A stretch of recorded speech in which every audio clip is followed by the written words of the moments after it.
contar que hoy tenemos un invitado muy especial, es Josué Vélez, médico colombiano que ya llevas varios años en Alemania, ¿cierto, Josué? Hace ratico ya viajaste, ya llevas ratico, Ya tengo mucho aprendizaje. Dios, sí, cómo se pasa el tiempo. Así que bueno, vamos a tenerlo a él en este evento, vamos a hablar un poquito sobre el proceso para los médicos en Alemania. Cuéntanos quién es Josué, de qué parte de Colombia eres, dónde estudiaste, cuéntanos un poquito. Bueno, sí, mi nombre es Josué, yo soy de la ciudad de Medellín.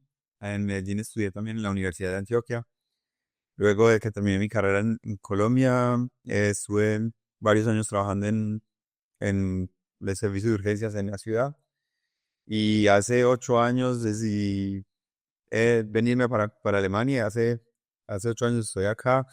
En ese tiempo hice ya, ahora soy especialista en anestesiología y cuidados intensivos y estoy terminando mi subespecialidad en cuidado crítico, en cuidados intensivos. Para eso trabajo en una de las unidades de cuidados intensivos más importantes del estado donde yo vivo, en un hospital universitario, donde tenemos un centro de referencia de cuidados intensivos en el que no solo tenemos nuestros pacientes, sino que atendemos pacientes de todo el estado. Cuéntanos, Josué, ¿por qué llega Alemania a tu vida? ¿Por qué este destino tan particular? Normalmente uno siempre como que le apunta a un país hispanohablante, porque pues tenemos el idioma, o angloparlante, porque tenemos como plan B el inglés, pero ¿por qué Alemania? Pues cuando yo siempre que quise salir de Colombia, estudiar en otra parte, vivir las experiencias de estar en el extranjero, de trabajar, compararme con otros médicos del resto del mundo. Y entonces empecé a buscar opciones. Como tú dices, la primera opción siempre es España o Estados Unidos o Canadá. El problema es que en estos países, especialmente en Estados Unidos y Canadá, conseguir una plaza de residencia es difícil. Terminé acá en Alemania. Yo tuve en mi cuidado, en mi servicio de urgencias, tuve varios internos que eran alemanes y me contaron cómo funcionaba acá, que acá en Alemania uno simplemente se presenta al hospital directamente y tiene por eso una buena oportunidad de conseguir una plaza de residencia. Y lo único, digamos, lo difícil de venirse para Alemania es el idioma. De resto es relativamente fácil. Entonces dije, bueno, vamos allá, aprendemos alemán y en peor de los casos, pues aprendí alemán y no más. Bueno, ese tema es importante y quería tocarlo contigo y es el tema del idioma. Cuéntame, ¿desde aquí, desde Colombia, empezaste a estudiar algo de alemán y lo terminaste en Alemania o cómo fue tu proceso? Yo cuando estaba en la universidad, así como, hice A1, pues solamente lo más básico. Y luego cuando ya decidí venirme para Alemania, hice también A2 y yo llegué acá a Alemania a empezar con el B1 y ya yo llegué acá en junio y entre junio y enero terminé estudiando hace tiempo completo alemán. Hice B1 y B2 en esos 6, 7 meses y empecé a estudiar el C1 para la medicina. Ese es más o menos el tiempo que me demoré aprendiendo alemán. ¿Cómo te fue? ¿Cómo te sentías con el idioma? O sea, ¿crees que es un idioma fácil, que requiere dedicación, difícil, toma tiempo? ¿Fue importante para ti la inmersión? A mí me parece que el alemán es difícil, tiene muchos elementos que uno no, pues la mayoría de nosotros tenemos como bases de inglés. Sin embargo, el alemán tiene elementos muy extraños que uno no conoce de ningún otro idioma y eso lo hace un poco difícil. Sin embargo, con buena dedicación, buena motivación, yo cuando vine acá, mi motivación era, mi motivación era aprender alemán lo más pronto posible, entonces estaba todo el tiempo estudiando y aprendí por eso fácil, pero obviamente la inmersión sí fue una cosa muy importante cuando tú estás acá, viviendo acá, tratando de tener amigos en alemán, tratando de extenderte día a día en alemán, obviamente eso sí hace una diferencia grande. Cuando tú viajaste hace 8 años, no tuviste la posibilidad del permiso de trabajo que ahora le están dando a los estudiantes de alemán. Desde bueno, desde marzo del año pasado que Alemania tuvo cambio de leyes migratorias, empezó a otorgarle a los estudiantes de alemán un permiso de 20 horas por semana. ¿Tú crees que ese permiso, además obviamente de ganar un dinero adicional, les puede ayudar mucho a practicar el alemán en la vida real? Obviamente, ese era mi sueño cuando yo estaba nuevo acá, mi sueño era trabajar. Yo miraba a los repartidores con envidia, pero sí, obvio, no solamente es el hecho de que eso te puede ayudar a mantenerte. Yo me tuve que venir por acá con mis ahorros. Afortunadamente en esa época el euro no estaba tan loco como ahora, pero con mis ahorros tuve que vivir acá un año antes de empezar a trabajar. Y pues teniendo en cuenta que en esa época eran unos 800, 900 euros al mes por un año, eran unos 10.000 euros que no cualquiera tiene pues esa opción. Hoy en día que se puede trabajar, con eso se puede uno suplementar y vivir bien, y además de eso puede uno estar en el día a día completamente en alemán. Si tú estás trabajando en una tienda, tienes que estar con clientes o estar con otros empleados o incluso repartiendo cosas o en cualquier función en la que estés, tienes que estar enfocado también, tienes que estar en contacto con otras personas y eso te ayuda también a aprender el idioma. Súper, sí, esa es una ventaja grandísima que ya empiezan a tener los médicos, los estudiantes de alemán en el destino, que se van con ese permiso de trabajo 20 horas por semana, que les va a ayudar a ganar algo de dinero y pues a practicar el idioma en la vida real. Bueno, tú culminaste tu curso de alemán y lograste el nivel que se necesitaba para empezar proceso de homologación. Entremos en ese tema y son esos exámenes de homologación. Yo sé que pasó hace ya ratico, pero cuéntanos un poquito cómo fue ese camino, qué exámenes presentaste, qué te preguntaron, cuéntanos. La verdad es que esto es un proceso relativamente sencillo. Es complejo en la parte burocrática, pero el proceso en sí, los exámenes son sencillos. Lo primero que yo hice fue terminar mis estudios de alemán y tener mi certificado de alemán, porque no sé si, o sea, para eso para empezar el proceso necesitas un nivel B2, y ya empieza tu proceso en el que tú entregas todos los documentos. Y lo primero es un examen de alemán. Ese examen de alemán se llama Fachsprachprüfung, que significa como prueba de alemán técnico. Este examen es un examen muy corto, más o menos una hora, y es un examen práctico completamente. Este examen consiste en tres partes. La primera parte es una, una conversación con un paciente en la cual hay un actor que viene con algunos síntomas, y entonces tu trabajo, pues, la tarea es hablar con el actor, preguntarle por los síntomas, tratar de encontrar la anamnesis que nosotros normalmente siempre hacemos. Em, y luego de eso tienes otros 20 minutos para escribir la historia clínica. Entonces llevamos una parte oral con un paciente, una parte escrita con la historia clínica, y al final de esos tienes los otros 20 minutos que es con dos especialistas que te preguntan cosas sobre el caso. Es lo mismo que hacemos cuando hacemos rondas en Colombia, cuando hacemos rondas en cualquier país. Tú llegas donde los colegas y le presentas el caso. Tenemos un paciente de tantos años que viene con tantos días de evolución de estos síntomas. Estos síntomas se acompañan de esto y de lo otro, y además de eso, los síntomas han mejorado con esto, han empeorado con esto. El paciente tiene estos antecedentes, y por esto, como resumen, luego de haber evaluado todo el paciente, yo pienso que el paciente tiene una impresión diagnóstica de tal enfermedad, y mi plan inicial sería hacer estos exámenes o empezar con estos tratamientos. Y eso es como con los otros colegas. Entonces lo importante es ser capaz de comunicarse con un paciente que requiere, digamos, unas habilidades de idioma, ser capaz de escribir la historia clínica y ser capaz de comunicarse con otros médicos que requiere otras capacidades de idioma distintas, porque obviamente no es lo mismo como tú hablas con un paciente que como tú hablas con otros colegas. Este examen no se enfoca en conocimientos médicos, sin embargo, hay obviamente un contexto médico, y hay casos en los cuales si tú tienes errores médicos graves, así hables bien el idioma, puedes perder este examen. Sin embargo, este examen está enfocado normalmente en, en que tú enfoques al paciente de forma adecuada, en que entiendas qué es lo que pasó. ¿Tú te acuerdas que te preguntaron? Sí, mi paciente tenía varios días de dolor para orinar, fiebre, dolor de estómago, y entonces mi presión diagnóstica era una infección de vías urinarias. Y me preguntaron que, bueno, y entonces, pero ¿y cómo somos seguros de que es una infección de vías urinarias y no, por ejemplo, unos cálculos en la vía urinaria? Entonces ya yo dije, bueno, de este caso tenemos que hacer un examen de orina. Yo recomendaría en lo posible hacer una ecografía, buscar a ver si hay pues, cálculos en la vejiga o cálculos en la vía urinaria. Y luego me preguntaron, bueno, y en este caso, ¿qué tratamiento recomiendas? Yo dije, bueno, si como mi idea es que es una infección, es un tratamiento con antibióticos. Bueno, y el tratamiento antibiótico lo hacemos en el hospital o lo hacemos de forma ambulatoria. ¿Ese examen con la primera vez que él presentaste, lo aprobaste? Sí, fue el primer intento y lo aprobé. ¿Qué hubiera pasado si lo hubieras perdido? ¿Tienes chance de volverlo a presentar? Sí, este examen, el primer examen, que es el examen de idioma, lo puedes presentar cuantas veces quieras. Sin embargo, ellos recomiendan que haya un tiempo de 3 meses entre los exámenes. Ok, o sea, te dan la oportunidad de prepararte mejor, te dan retroalimentación para saber en qué te No, tienes que mejorar o nada. no, al final del examen, ellos te mandan para afuera y te dicen, bueno, te van a... pues nosotros nos comunicamos con usted. En mi caso, a mí me llegó un correo electrónico al día siguiente diciendo que estaba aprobado. Ok, fue rápido.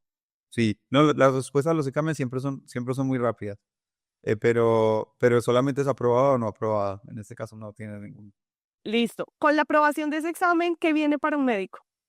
Luego que tú tienes el primer examen, puedes solicitar una licencia provisional, que es una licencia que te permite ejercer la medicina por 2 años, siempre y cuando todo el, siempre cuando estés todo el tiempo supervisado por un médico que tenga una licencia completa. Eso significa que con eso puedes empezar a trabajar. Eso fue lo que yo hice. Yo, luego de presentar este examen, me presenté en varios hospitales hasta que conseguí un hospital que me recibió. Ellos me dieron los documentos diciendo que ellos me aceptaban, y con estos documentos fui a la Cámara de Médicos y ellos me dieron una licencia provisional para trabajar en este hospital por máximo 2 años. Y ahí empecé yo. Eso fue el principio de mi residencia, por así decirlo. ¿Te está gustando esta información? Solicita tu cita ya en el WhatsApp 317-669-6647. Ok, cuéntanos cómo era tu día a día en esa etapa del proceso, teniendo en cuenta que íbamos a mitad de camino de homologación. Sí, no, ya la verdad es que mi trabajo era completamente igual al de todos los otros médicos en el hospital. Yo era un residente más.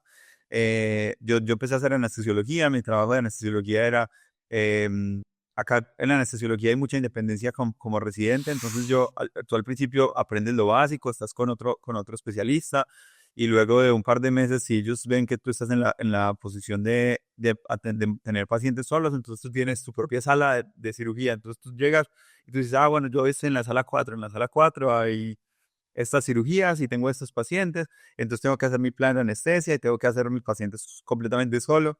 Obviamente siempre, como tú eres un residente, tienes un especialista que lo puedes llamar en cualquier momento, que viene y está pendiente.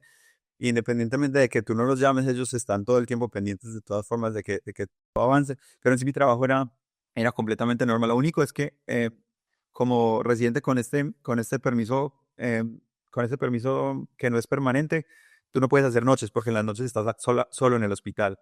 Sin embargo, ese fue mi caso. En otros hospitales hay hospitales donde hay varios especialistas toda la noche. Entonces en estos casos sí puede hacer noches, pero es muy dependiente de cada hospital. Ok, ¿qué condiciones laborales tenías? Me refiero a, ¿tenías vacaciones, salario, prestaciones, como lo llamamos acá en Colombia? Desde que yo empecé con mi residencia, no, eso fue en el 2018, en octubre del 2018. Desde que yo empecé con un contrato laboral completamente normal, con el mismo sueldo que cualquier otro de los médicos que trabajaban conmigo. O sea, cualquier otro residente que había empezado conmigo en primer año tenía el mismo sueldo y los mismos beneficios. Los beneficios consisten en un sueldo. En esa época era 4.600 euros, algo así. Ahora estamos un poco por encima de los 5.000, para los residentes de primer año. Vacaciones, 30 días de vacaciones. Esos son días hábiles, o sea que son más o menos 6 semanas de vacaciones al año. Obviamente también pensión, seguro médico, seguro de desempleo. Es absolutamente todo lo que nosotros conocemos en Colombia por unas prestaciones sociales. Tenemos exactamente lo mismo acá. La ventaja es que las vacaciones son mucho más largas acá. Ese permiso que te dan de trabajo que es temporal, ¿por cuánto tiempo te lo dan? Ese permiso te lo dan hasta por 2 años. Eh, En casos excepcionales te lo pueden prolongar por más tiempo. Sin embargo, la ley en sí dice que es por 2 años, por hasta 2 años. Tú no tienes tampoco que estar los 2 años con ese permiso. Puedes estar menos tiempo si logras la aprobación antes de eso. Si casos son solo 2 años. Cuéntanos sobre ese último examen, que es el que nos da la aprobación, el que nos permite la homologación completa. Este segundo examen es un examen ya completamente diferente. Eso es, bueno, empezando porque no todos los médicos tienen que presentar ese examen. Cuando yo dije al principio, hay varias formas de obtener la aprobación en Alemania. una forma de obtener la aprobación es con un estudio del pensum. Es posible que tú presentes tu pensum académico y ellos analizan el pensum académico y deciden sí, este pensum es adecuado, es compatible con nuestro sistema de educación en Alemania y te dan la aprobación completa sin ningún otro examen. Eso es, digamos, es la opción más fácil. Sin embargo, en esa época, la persona que trabajaba allá en la Cámara de Médicos me dijo, la verdad es que los títulos de Latinoamérica ahora no los estamos aprobando. Entonces te recomendamos de una vez que te inscribas para el examen. Me dijeron, no pierdas plata traduciendo el pensum, no pierdas plata haciéndolo revisar, porque lo más probable es que no te lo acepten. Yo he escuchado ya de varias personas, varios conocidos que estudiaron en Colombia, en mi universidad, en la Universidad de Antioquia o en el CES, que los han aprobado sin necesidad de otro examen. Entonces, digamos que la situación ha cambiado en la medida de que ahora hay este déficit de médicos, la situación se ha vuelto un poco más fácil, además que como venimos muchos en el último tiempo desde Colombia hasta Alemania, ya los departamentos se conocen los servicios, las universidades de Colombia y hay opciones ahora de hacerlo sin presentar el examen. Pero en mi caso les voy a explicar mi examen. Este es un examen que es obviamente completamente en alemán, pero el idioma ya no juega en ningún papel. Ellos asumen que tú hablas alemán y te van a hablar todo el tiempo en alemán y es son casos mucho más complejos porque son casos, pues es un examen ya en el que te evalúan tus conocimientos médicos en sí. Sí, en mi caso me llevaron a una unidad de cuidados intensivos con un paciente que acababa de recibir un bypass coronario y me preguntaron un montón de la anatomía del corazón, cómo funciona, cómo es un infarto, cómo se diagnostica, cuál es el tratamiento. Son preguntas ya mucho más complejas. Era un paciente que estaba en la unidad de cuidados intensivos y como ellos sabían que yo estaba en anestesia y anestesia tiene mucho con cuidados intensivos, me preguntaron estrictamente cosas muy, muy enfocadas en cuidados intensivos que quizá alguien que no haga cuidados intensivos no habría sabido, pero ellos se enfocaron mucho en mi perfil para preguntarme esas cosas. Eh, Luego de la parte práctica tenía también que escribir la historia clínica y luego pasamos a una parte teórica en la cual tres especialistas distintos me preguntaron cosas sobre su área. Había un cirujano, que era un cirujano de corazón, un internista, que era un pulmonólogo, y el otro era un toxicólogo. Y entonces cada uno me hizo preguntas. El cirujano de corazón me preguntó mucho sobre trauma, sobre cirugía de corazón también. Sin embargo, pues, obviamente no me preguntaron sobre cirugía de corazón, sino como las generalidades. Carniza me preguntó mucho sobre neumonía, que realmente es un tema importante. Me preguntaron también mucho sobre medicamentos y mecanismos de acción, pero yo presenté el examen, por ejemplo, con un oftalmólogo y al oftalmólogo le preguntaron cosas que para mí eran muy fácil, como cosas de reanimación y eso, pero cosas que yo no sabría. Al oftalmólogo le preguntaron mucho sobre enfermedades oculares en pacientes hipertensos, que cosas que yo no habría sabido, pero que como ellos se enfocaron mucho digamos, en el perfil de cada persona para las preguntas. ¿Qué crees que les ayuda? O sea, que eso es como un salvavidas. Yo pienso que depende mucho de los evaluadores. Hay evaluadores que son muy, digamos, son muy justos. Hay otros evaluadores que son muy injustos. Acá en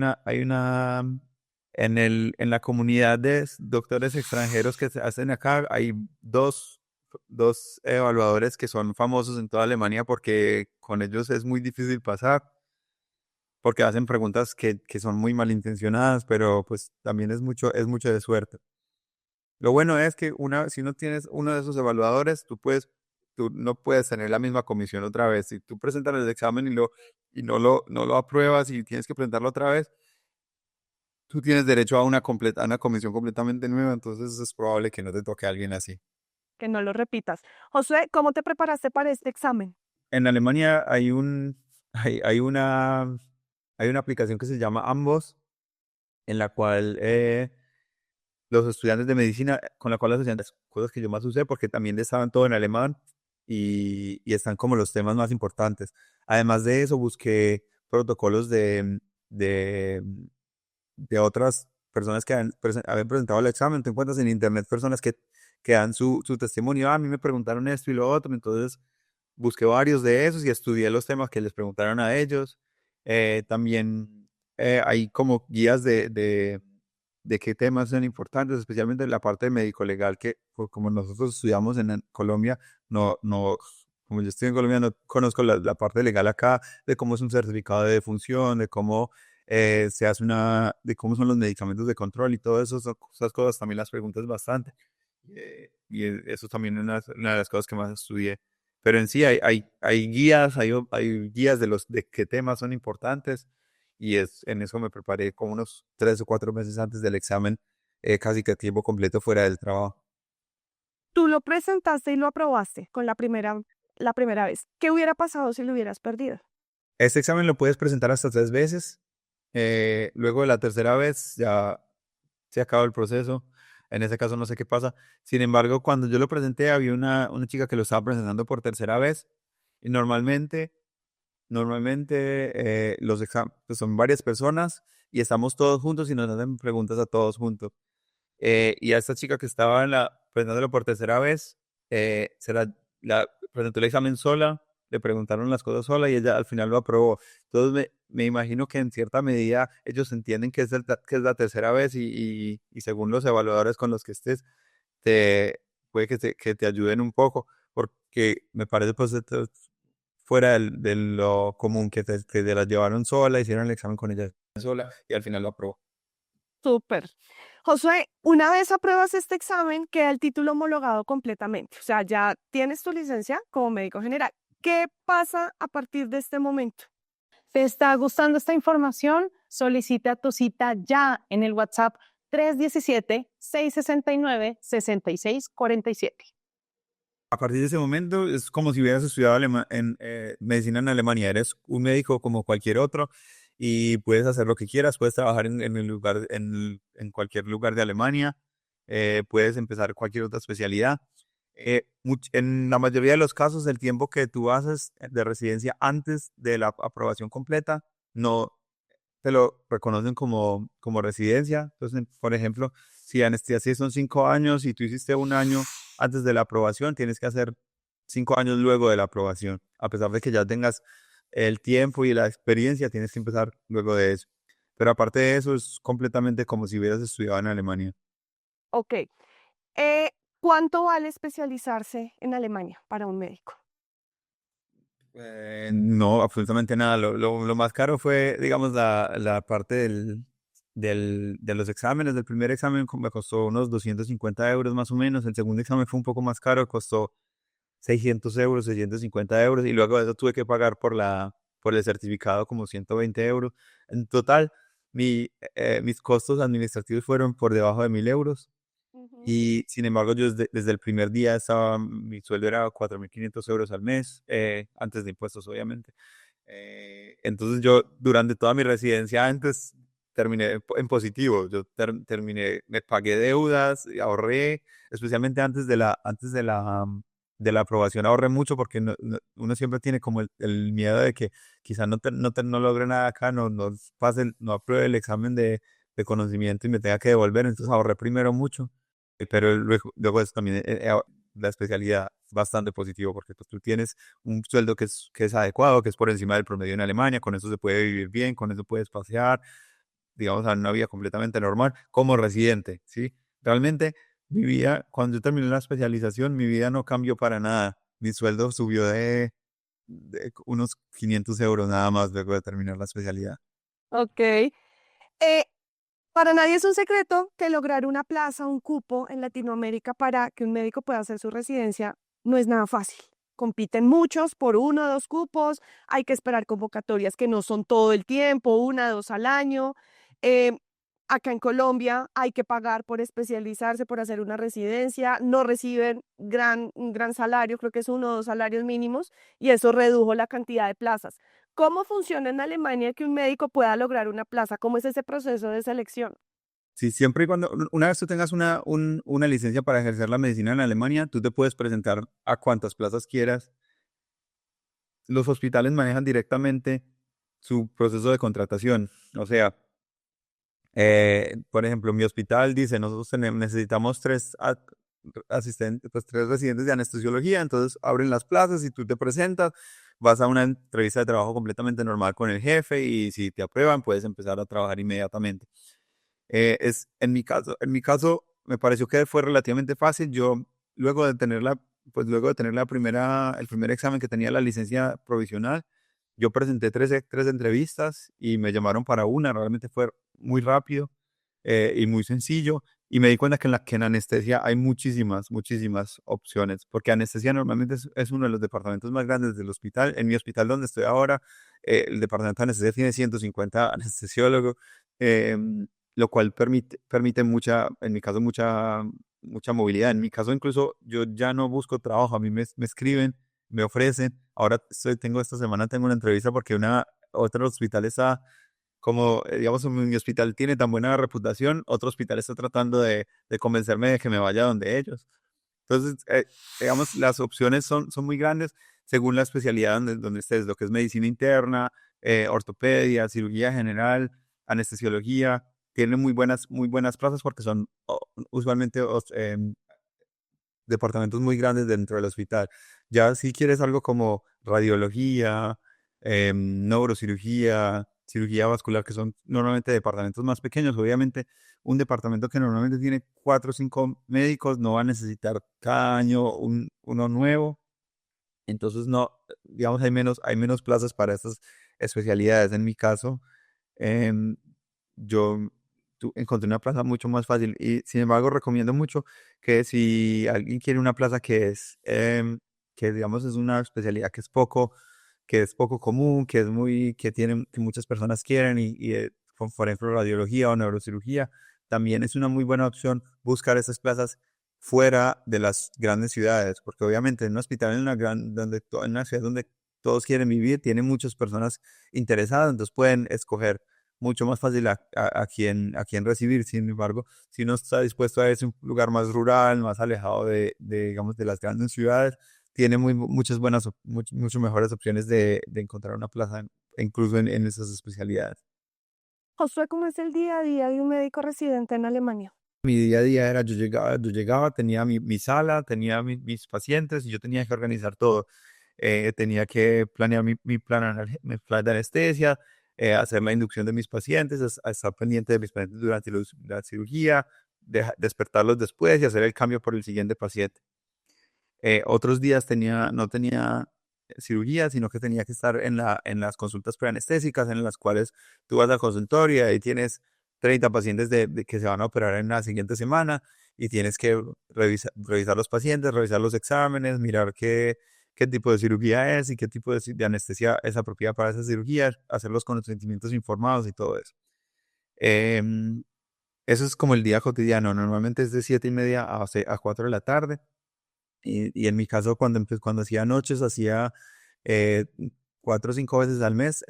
Llegaba a las 2 de la tarde y me quedaba hasta el día siguiente. Entonces llegas a las 2 de la tarde, a las 2 de la tarde está terminando el programa del día, entonces ayudas a terminar el programa del día. Quizá hay pacientes que van a ser operados mañana que todavía hay que hacer el consentimiento informado, entonces tú vas con eso y luego a las 4 de la tarde tú eres el encargado de las urgencias en el hospital. Si viene una urgencia que necesita anestesia, es tu trabajo.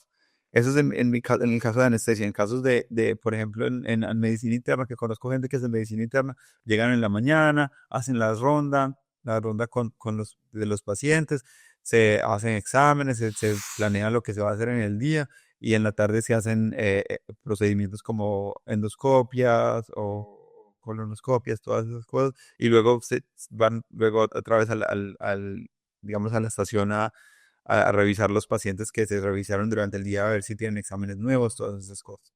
¿Te está gustando esta información? Solicita tu cita ya en el WhatsApp 317-669-6647. ¿Cómo es el proceso de titulación como especialista? O sea, tú terminas tus 5 años, hiciste tu residencia, ¿cómo te titulas tú? ¿Tienes que presentar algún examen, documentos? Sí, durante la residencia, digamos, cada residencia tiene como una lista de chequeo de procedimientos que tienes que hacer. Entonces, por ejemplo, en anestesia, tú tienes que hacer 300 anestesias para cirugías de abdomen, 100 anestesias para cirugías en el cuello, 25 anestesias de neurocirugía, tantas de eso. Entonces, durante los 5 años que tú estás ahí, tienes que ir haciendo tu lista, uno va documentando qué procedimientos ha hecho y con qué clase de pacientes para que uno termine su lista de chequeo. Luego del tiempo, como decía, anestesia son 60 meses, o sea, 5 años. Luego de los 5 años, si tú tienes tu lista completa, obviamente, si no tienes la lista completa, te demoras más. Si tienes la lista completa, entonces tú hablas con el jefe de tu departamento y el jefe del departamento hace una recomendación al colegio de médicos diciendo que tú estás en el nivel de ser especialista, que ellos recomiendan darte el título de especialista. Luego te inscribes con eso y te presentas un examen. Es un examen específico de la especialidad en el cual tienes otros dos especialistas que te preguntan. Obviamente es un examen mucho más complejo que el examen de aprobación, pero en últimas es un examen que te presentas luego de 5 años y ya. Ese examen también lo presenté en 2023, sí, hace, 2023. hace ya 2 años. Y nos comentaste al principio que estás haciendo la subespecialidad. Cuéntanos un poco sobre en qué la estás haciendo, cómo fue el proceso de aplicación, cómo funciona en Alemania la subespecialidad.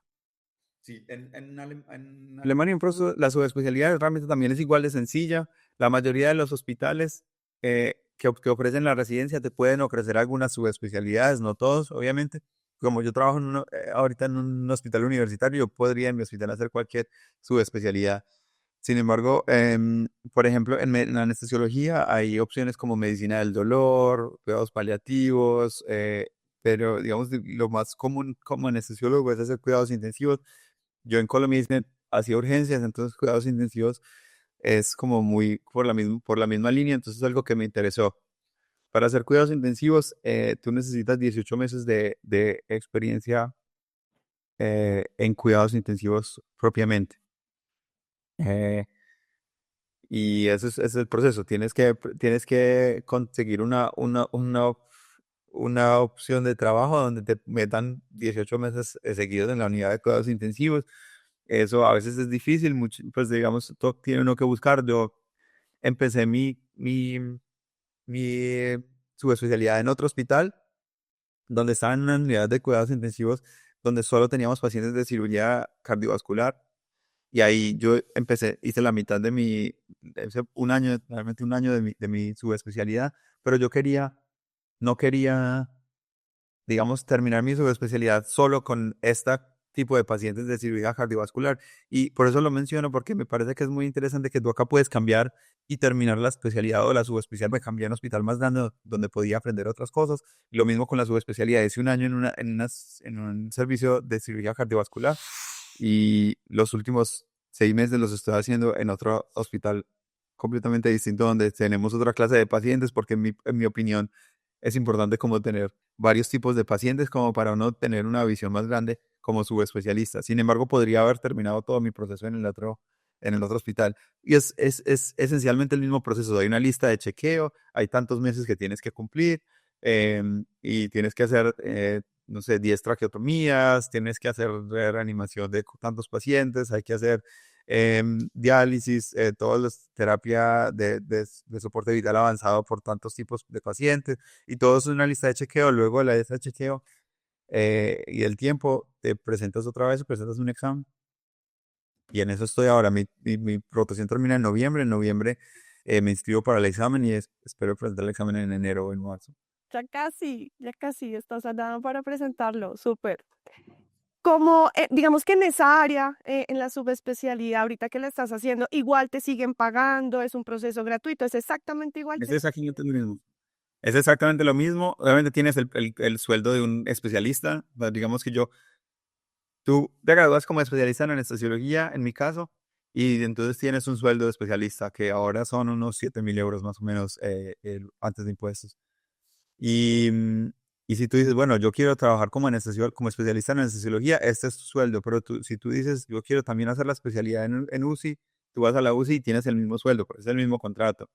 Entonces tú tienes exactamente lo mismo. La diferencia es que una vez cuando tú eres subespecialista, pues tener una subespecialidad te mejora el perfil, obviamente te permite acceder a otras posiciones, pero en sí la subespecialidad no aumenta el sueldo per se. Obviamente, como subespecialista puedes volverte puedes obtener una posición más senior, por así decirlo, que obviamente está, viene con mejor sueldo, pero la subespecialidad en sí es como más por propio interés que porque eso haga una diferencia grande en el trabajo. Ok. Tú durante todo este proceso has mencionado hospitales, pero en ningún momento has mencionado una universidad. En Alemania, ¿quién titula a un especialista? Sí, acá no las universidades no tienen nada que ver con el proceso digamos, de especialización después de la universidad. Acá hay una cámara de médicos, cada estado tiene una cámara de médicos que es como una dirección seccional de salud en Colombia, como es un ente que, que, que está, digamos, está conectado con el gobierno, el cual regula todas las actividades de los médicos. En los hospitales tienen que presentarse en esta cámara de médicos y decir, mi hospital ofrece estos servicios, mi personal tiene estas calificaciones, y en la cámara de médicos le dice al hospital, ok, usted puede tener residentes por 3 años o 5 años o lo que sea. Entonces, si tú tienes que hacer, por ejemplo, anestesia son 5 años, y tú estás en un hospital pequeño, la mayoría de los hospitales pequeños solo pueden darte 3 años de anestesia, entonces haces esta anestesia 3 años ahí, luego vas al hospital, porque digamos que los hospitales están de todas formas regulados por la Cámara de Médicos de que estén en la capacidad de enseñarle a los residentes lo que necesitan aprender. Ok. ¿Qué pasaría si tú te quisieras, o bueno, un médico después de titularse se quiere devolver a Colombia? ¿Cómo es ese proceso de homologación? ¿Está averiguado? Sí, ese proceso, la verdad, lo he averiguado porque estoy en proceso de hacerlo yo también en Colombia. No porque quiera volver a Colombia inicialmente, pero me parece que es importante uno también tener la opción. El proceso es relativamente sencillo. Hay que, porque en Colombia exige como un certificado de qué procedimientos has hecho. Y como nosotros acá en Alemania, para poder presentar el examen, tienes que presentar esta lista de chequeo. Yo tengo eh, una lista con absolutamente todos los procedimientos que he hecho, firmada por un especialista que certifica que yo cumplí esos requisitos y que estoy en la capacidad de realizar estos procedimientos completamente solo.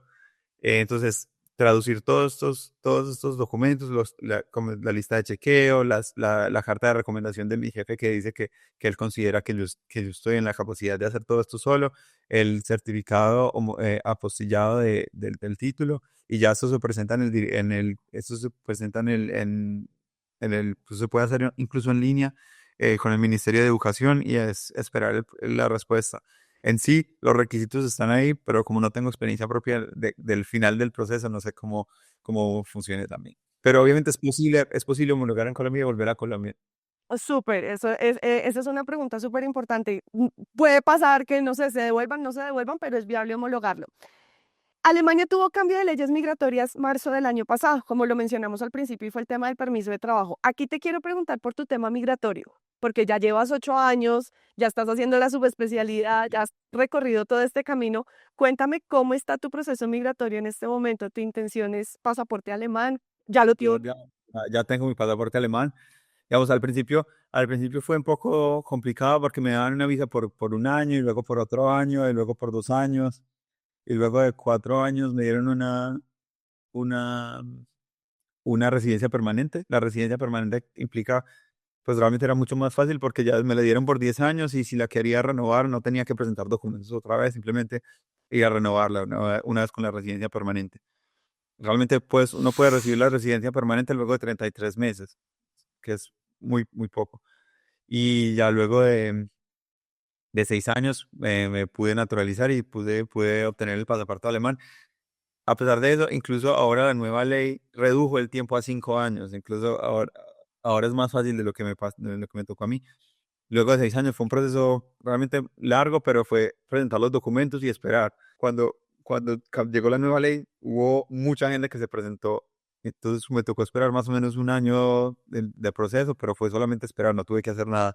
Y al final me permitieron conservar mi nacionalidad colombiana, que antes de la nueva ley, antes tenías que renunciar a tu nacionalidad colombiana. Yo ahora tengo los dos pasaportes, y pues, ya mi situación está completamente resuelta.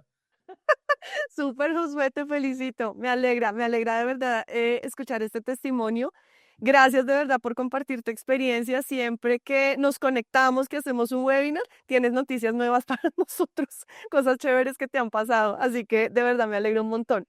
Ya para terminar, Josué, quiero que les des como ese mensaje, esa sugerencia, que los animes a las personas que están conectadas, a los médicos que están conectados, que no solamente son de Colombia, sino que sé que tengo personas también de otros países de Latinoamérica, que se animen a ir a Alemania, que elijan esa opción, que no le tengan miedo al idioma. ¿Qué les puedes recomendar o decir?